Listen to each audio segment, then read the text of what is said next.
یاریەکانی خولیبژاردەی بالی عێراق لە هەولێر بەردەوامی هەیە و لە دووەم ڕۆژدا هەردوو یانەی هەولێر و پێشمەرگەی سلێمانی سێ خاڵی گرنگیان بەدەستێنا. بالەی پێشمەرگەی سلێمانی لە دووەم یاری خۆی ڕوبەڕووی یانەی دەغارە بوویەوە. سەرەتا یانەی دەغارە باشتر دەرکەوت، گێم یەکەمی بە سوودی خۆی بە کۆتا هێنا 25-22 خاڵ، بەڵام کوڕانی پێشمەرگەی سلێمانی ڕێگەیان نەدا وەک یاری یەکەم ڕکابەرەکەیان خاڵی لێ وەرگرێت و سێ گێمی یەک بە دوای یەکیان لێ بردەوە 25-14 و 25-17 و 25-19.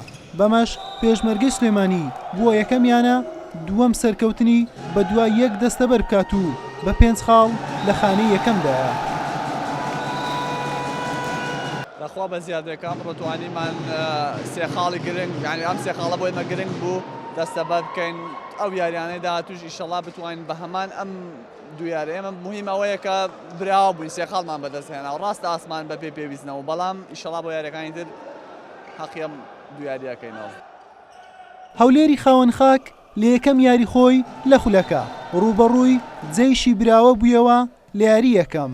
هەولێر لە گێمی یەکەم 25-21 براوە بوو، بەڵام لە گێمی دووەم ئاستەنگی زۆری توش هاتوو، بە ئەنجامی 36-34 خاڵ توانی سەرکەوتن تۆمار بکات. ئەمە ژوای کرد گێمی سێم و کۆتایی زۆر بە ئاسانی و بە ئەنجامی 25-15 سەرکەوتن بەدەست بێنێت و یەکەم سێ خاڵ لە خولەکە دەستەبەر بکات و شان بەشانی بەحری بەیەک یاری و سێ خاڵ لە خانەی دووەمە.